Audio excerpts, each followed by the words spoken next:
Alhamdulillahi Rabbil Alamin.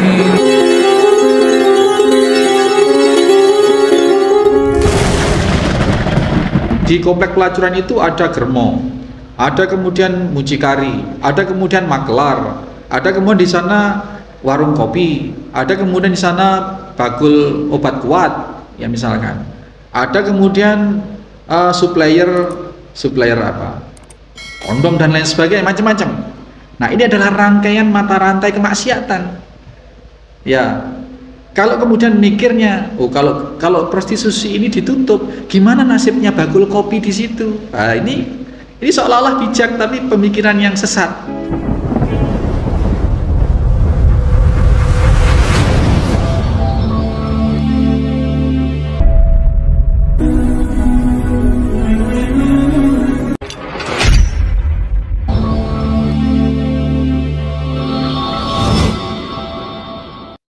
Bismillahirrahmanirrahim. Assalamualaikum warahmatullahi wabarakatuh. Innal hamdalillah nahmaduhu wa nasta'inuhu wa nastaghfiruh wa na'udzu billahi min shururi anfusina wa min sayyiati a'malina. May yahdihillahu fala mudhillalah wa may yudlil fala hadiyalah. Asyhadu an la ilaha illallah wahdahu la syarikalah. Asyhadu anna Muhammadan abduhu wa rasuluhu la nabiyya ba'dah. Allahumma shalli wa sallim wa barik ala Muhammadin wa ala alihi wa sahbihi wa mawala. Bapak-bapak, ibu-ibu, jamaah Masjid Al-Muslimun Curah Jeru Panji rahimani wa rahimakumullah. Yang tidak boleh adalah putus asa, mendahului kerso, disi kerso dari Allah Subhanahu wa taala, bahwa seolah-olah kita lebih tahu dari Allah bahwa mati itu adalah lebih baik. Ini muttafaqun alaih. Ini hadis yang sahih, sedemikian pendek dan mengandung faedah yang sedemikian besar. Faedah yang pertama bisa kita ambil bahwasanya mengharapkan kematian itu pada hukum asalnya adalah haram atau dilarang. Ada seorang sahabat namanya Khabbab bin Al-Arab. Khabbab bin Al-Arab ini dalam satu kesempatan dia disiksa oleh musuh, dinyos pakai besi membara, Pak. Dinyos pakai 7 besi yang membara, disiksa setengah mati, hidup tidak, mati tidak. Kemudian suatu saat dia selamat. Dan dalam selamatnya itu kemudian dia cerita pada sahabat-sahabat yang lain bahwasanya seandainya Rasulullah tidak melarang mengharapkan kematian, niscaya saat itu aku sudah meminta mati kepada Allah Subhanahu wa taala. Itu jadi seorang sahabat yang namanya Khabbab bin Al-Arad itu seperti itu, pernah. Jadi haram mengharapkan kematian. Kalau mengharapkan kematian saja haram atau dilarang, Pak, apalagi meminta kematian, lebih tidak boleh. Meminta kematian kepada Allah, kalau minta kematian pada Allah itu kan maknanya adalah, ya Allah, bikinlah aku mati saja ya Allah. Berarti kan menyerahkan kematiannya pada Allah. Terserah Allah mau matikan kita itu dengan cara apapun, menurut Allah, ya terserah Allah. Itu saja masih tidak boleh, apalagi yang mematikan diri sendiri. Napa namanya, Pak? Bunuh diri. Itu tambah tidak boleh. Bunuh diri itu alamatnya dari berbagai cara bunuh diri oleh Nabi dinyatakan menenggak racun, membunuh diri dengan besi itu bisa bermakna pedang, bisa bermakna macam-macam. Dengan api bisa bermakna senjata api, pistol dan lain sebagainya, bom dan lain sebagainya. Maka bom bunuh diri itu ya haram. Nah, orang yang mati bunuh diri itu adalah fi nari jahannam khalidina fiha. Khalidina, mati bunuh diri itu kekal selamanya di neraka. Jarang Allah Subhanahu wa taala memberikan keterangan siksa neraka itu khalidina. Kekal itu jarang. Paling-paling ya finari jahannam, misalnya di surat Al-Bayyinah itu, innal ladzina kafaru min ahlil kitabi finari jahannam khalidina fiha. Kekal yang dengan yang sangat jarang itu pakai abada. Kekal katik selama-lamanya. Kalau masih kekal ini mungkin sekekal apa, itu masih ada ukurannya.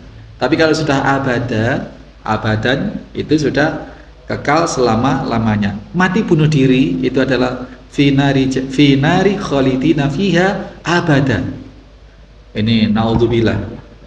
Jangan sampai termasuk bunuh diri ini adalah berperilaku yang menyebabkan dirinya bisa berangsur-angsur mati.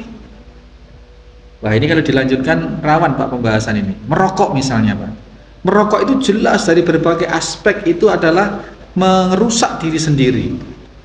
Nah ini kalau ditarik dengan dalil ini bisa-bisa orang merokok ini adalah maknanya adalah bunuh diri. Meskipun tidak secara langsung. Ini jangan-jangan seperti itu. Maka monggo ya masih ibu-ibu yang bapaknya masih ngerokok, ya piyelah. Itu sesuatu yang merusak dengan sengaja, merusak diri sendiri, bahkan menuju ke kematian itu rokok itu. Nah, akhirnya nanti ada yang, oh Ustadz, saya merokok ini kan menolong para petani tembakau, terus menolong para pekerja pabrik rokok. Nah, ini sudah angel seperti ini. Ya sama kalau kita analogikan ya Pak, satu bentuk kemaksiatan yang diargumeni ini menolong ekonomi misalkan. Sekarang konteksnya adalah maksiat. Merusak diri sendiri itu adalah maksiat yang pada akhirnya sampai pada puncak tertentu bisa mati misalkan. Kemaksiatan. Sekarang kita tidak ngomong per kasus kemaksiatan itu apa. Kemaksiatan itu ya termasuk berbuat yang sia-sia, mubadir dan seterusnya. Nah, kalau kita sudah ngomong frame-nya adalah maksiat, itu bisa kita tarik ke berbagai kasus.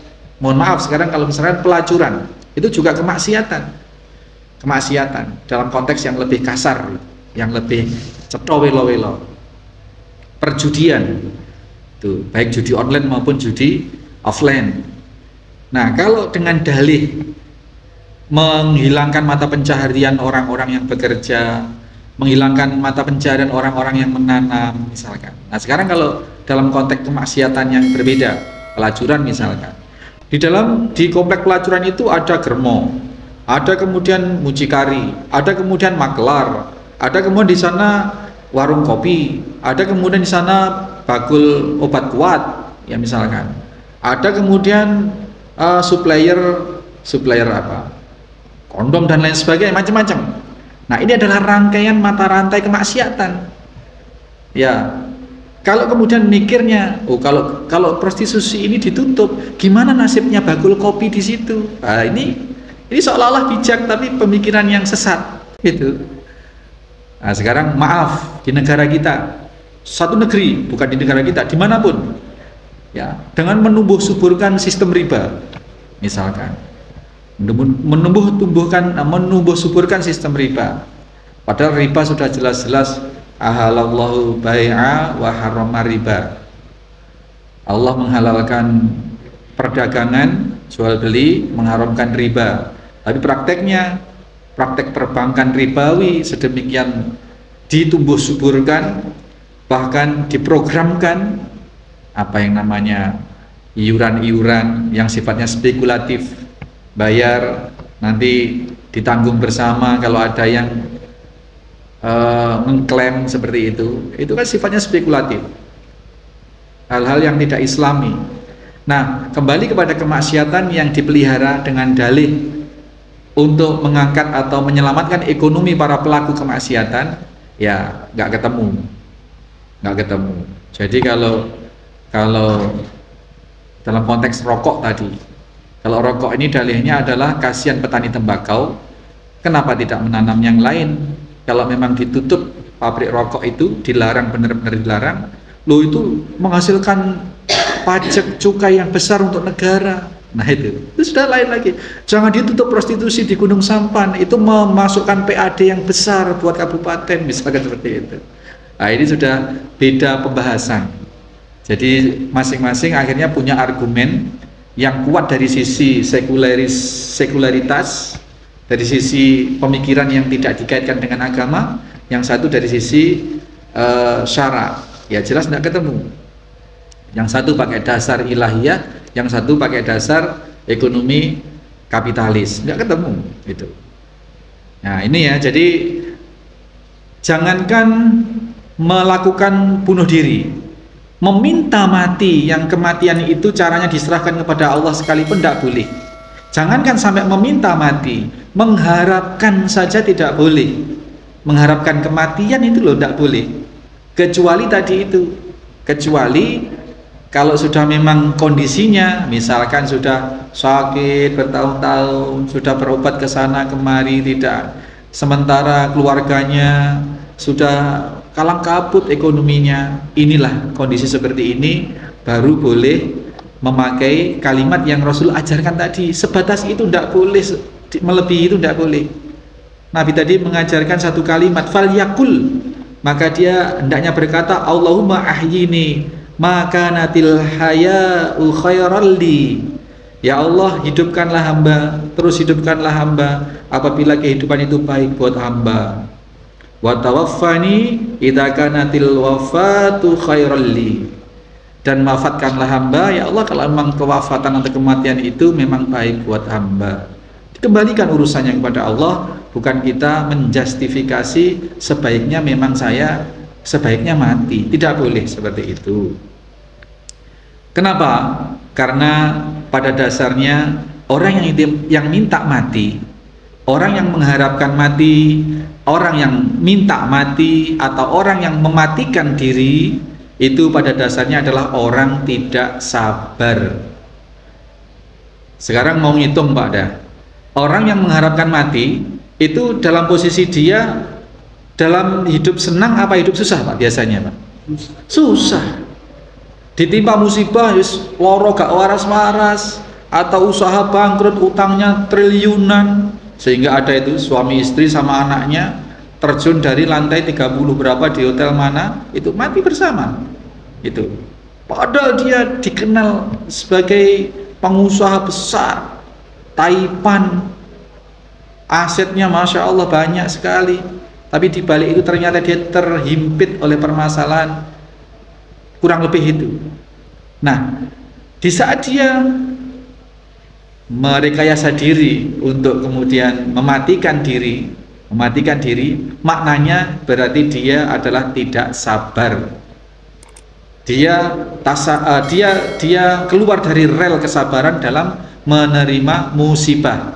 Pasti sifat yang haram yang dia ambil yakni tasahud, mengeluh, menggerutu, meratap, ya mungkin mencela takdir, mencela Tuhan, mencela keadaan, sehingga ujung-ujungnya tadi itu mengharapkan mati, meminta mati, atau mematikan diri sendiri. Ini alasan kenapa seorang mukmin dilarang untuk mengharapkan kematian. Alasan yang pertama adalah karena dengan demikian berarti dia tidak sabar. Maka padahal tuntunan al-Islam harus bersabar, maka dilarang meminta atau mengharapkan kematian. Yang kedua, kenapa seseorang mukmin itu dilarang mengharapkan kematian? Karena kematian yang diharapkan itu belum tentu yang terbaik buat yang bersangkutan. Belum tentu. Bisa jadi Allah masih men-setting untuk mengangkat dosa-dosanya yang sangat banyak, sehingga terus diberi sakit dalam rangka Allah terus ingin mengambil dosa-dosanya, sehingga kelak ketika menemui ajal atas izin Allah, atas kehendak Allah, ajalnya itu sudah dalam keadaan suci, sudah dalam keadaan tidak punya dosa. Bisa jadi seperti itu, sehingga tidak boleh kita berinisiatif meminta kematian tanpa alasan dan dengan cara yang benar seperti yang Rasul ajarkan tadi. Yang ketiga, kenapa kita dilarang mengharap kematian atau bahkan meminta atau bahkan mematikan diri? Karena bagi seorang mukmin hidup itu adalah lebih baik, karena dari detik ke detik waktu yang dimiliki oleh seorang mukmin itu adalah ladang amal soleh yang bisa menghadirkan pahala sangat besar. Ini diantaranya. Ada satu kisah dalam hadis lain dinyatakan bahwasanya sahabat Abdullah bin Saddad menceritakan, yang dinukil hadis ini oleh Imam Nasai, ada 3 orang Bani Adroh. Bani Adroh ini ke Madinah, sowan kepada Nabi. Dia dari luar Madinah, ya, dari kampung lain, sowan kepada Nabi ingin menyatakan masuk Islam. 3 orang ini, kemudian Islamnya diterima, berbaiat, berbaca syahadat, kemudian ditawarkan karena ini orang asing, tidak punya tempat di Madinah. Kemudian Rasulullah menawarkan kepada para sahabat, wahai sahabat, siapa yang siap menampung, siapa yang siap memfasilitasi saudara baru kita ini tinggal di Madinah? Kemudian sahabat Tolhah bin Ubaidillah kemudian menyatakan, saya ya Rasulullah siap. Nah, kemudian orang ini ditampung di rumah Ubaidillah, Tolhah bin Ubaidillah. Nah, kemudian hari berlalu, tibalah perintah jihad fisabilillah. Seperti biasa Rasul membuka pendaftaran atau Rasul memerintahkan si fulan untuk berangkat berjihad, berperang. Nah, satu di antara tamu tadi itu yang sudah jadi muslim, jadi mu'alaf tadi, ikut berperang dan mati, Pak. Ya sudah, tinggal 2. Nah, kemudian satu saat lagi ada perintah jihad lagi, tamu yang kedua ikut dalam pasukan kaum muslimin dan pulang mati, Pak, mati syahid. Nah, kemudian dalam waktu yang bersambung, tamu yang ketiga ini sakit dan mati di rumah, ya mati di rumah, maksudnya tidak di medan perang. Nah, kemudian beberapa hari kemudian Tolhah ini bermimpi, dikaruniai mimpi oleh Allah SWT bahwasanya 3 orang tamunya mu'alaf ini 3-tiganya masuk surga.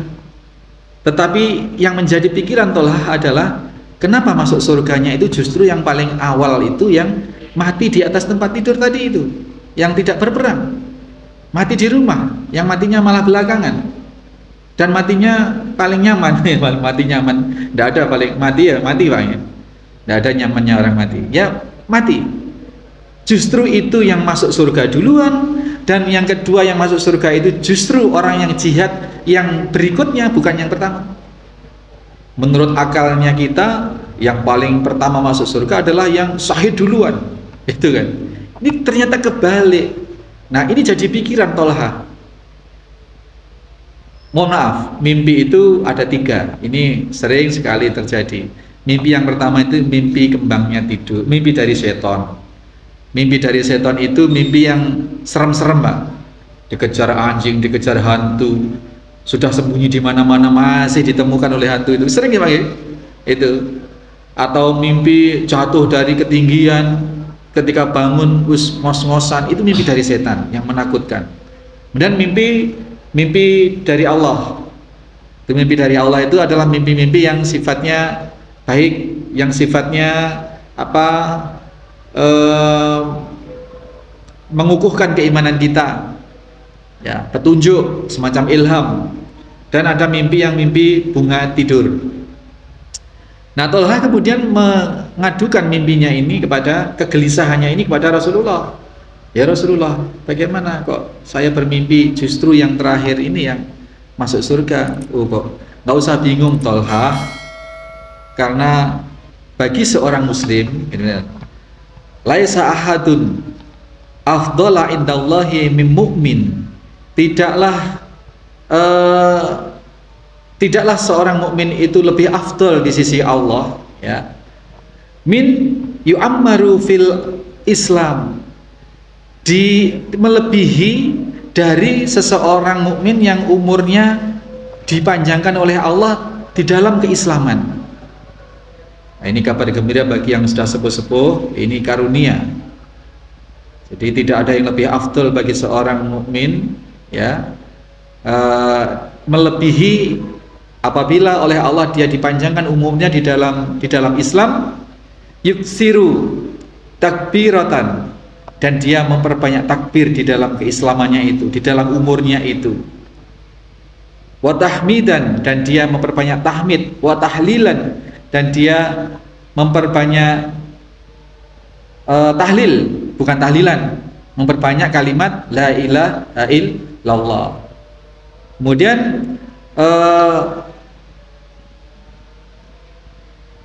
wa tasbihtan, dan dia memperbanyak kalimat tasbih.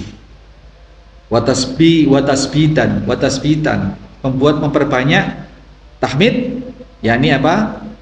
Tahmid tasbih subhanallah. Jadi ini menunjukkan bahwa hidup itu bagi seorang mukmin lebih utama, karena bagi seorang mukmin hidup itu adalah memproduk amal soleh. Sehingga tadi itu, meskipun orang mati di jalan Allah, mati syahid, dibanding dengan orang yang tidak mati syahid tetapi memiliki kesempatan umur panjang, karena dia di dalam Islam, dia memperbanyak takbir, tasbih, tahmid, tahlil, maka peluang masuk surganya bisa lebih duluan atau lebih banyak kebaikannya.